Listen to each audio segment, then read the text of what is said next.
حضرت امام حسین رضی اللہ تعالیٰ عنہ نے اپنی عظیم ہمشیرہ سیدہ زینب رضی اللہ تعالیٰ عنہ سے جو گفتگو کی تھی اور ان سے جو حلف لیا تھا صبر پر، وہ الفاظ بھی سند کے ساتھ سیرت کی کتابوں میں موجود ہیں.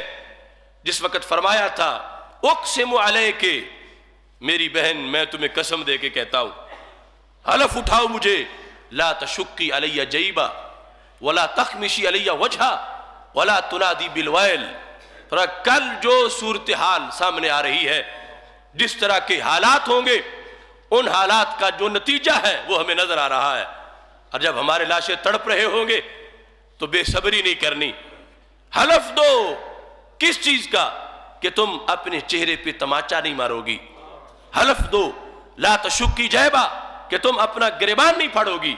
حلف دو مجھے اس بات کا کہ تم ہائے ہائے نہیں کرو گی. ویل کے ساتھ لا تنادی بالویل. یہ ساری باتیں حضرت امام حسین رضی اللہ تعالی عنہ کے ان مقامات صبر کو واضح کرتی ہیں کہ خود صبر کیا اور پھر خواتین اہل بیت رضی اللہ تعالی عنہ کو صبر کی تلقین بھی کی، حلف بھی لیا، اور پھر چشم فلک نے دیکھا سارے امتحانات ہوئے ہیں. حضرت امام حسین رضی اللہ تعالیٰ عنہ کے ہاتھ سے صبر کا دامن کبھی بھی چھوٹنے نہیں پایا. اس واسطے ایک مرتبہ ہے ترک الاختیار قبل القضاء، کہ قضاء سے پہلے اختیار کو ترک کر دینا.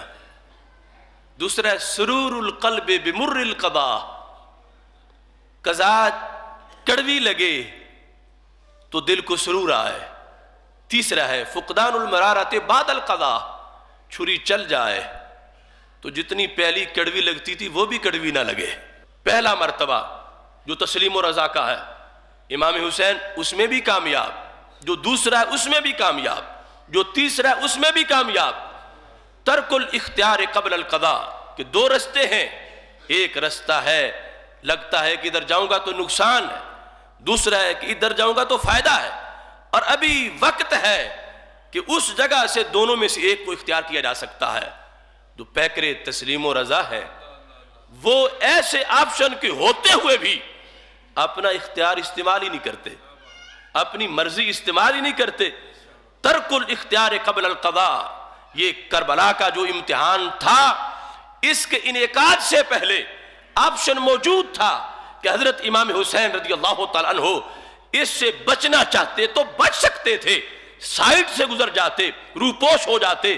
اگر بیعت نہیں بھی کرنی تھی اور بھی اس طرح کے جو صورتحال تھی اس کو دیکھ کر یہ بچاؤ اپنے جسم کا، اپنی آل کا، اور ان حالات سے ٹکراؤ کے بغیر زندگی کا گزارا، یہ صورتیں تھیں. لیکن ترک الاختیار قبل القضاء، اس قضاء کے مرحلے سے پہلے انہوں نے اپنی مرضی سے یہ انداز اختیار کیا.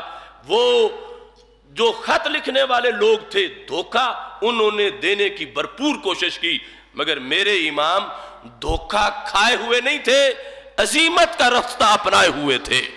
ارادے کے ساتھ عزیمت کے ساتھ اس راستے پہ چلے، اور گنجائش ہونے کے باوجود چھٹی قبول ہی نہیں کی. مکتب عشق کا دستور نرالا دیکھا، اس کو چھٹی نہ ملی جس نے سبق یاد کیا.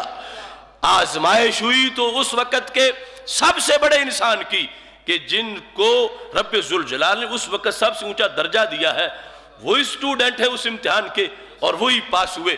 اور پھر اس کے اندر جو دوسرا مرحلہ آتا ہے وہ ہے کہ سرور القلب بمر القضاء. جب قضاء کی چھری چلتی ہے تو چھری تو یقیناً کڑوی ہے، لیکن یہ جو پیکر تسلیم و رضا ہے اس کا مقام کیا ہوتا ہے؟ سرور القلب بمر القضاء. جوں جوں قضاء کی چھری کی تلخی بڑھتی ہے ادھر سے لذت بھی اتنی آ جاتی ہے، آپس میں بیلنس ہو جاتا ہے. جتنے درجے کا درد اتنے درجے کی لذت. جان دے رہے ہیں، زخم ہو رہے ہیں، جتنے درجے کا درد اتنے درجے کی لذت. اور پھر اس سے اگلا مرحلہ فقدان المرارت بعد القضاء. پہلے تو درد محسوس ہوتا تھا، لیکن جب چھری چل گئی تو لذت باقی رہ گئی، درد کا نشان بھی پیچھے نہیں بچا. یہ ہے ان کا انداز تجھے وہ شاخ سے توڑیں زہے نصیب تیرے کہ تڑپتے رہ گئے گلزار میں رقیب تیرے۔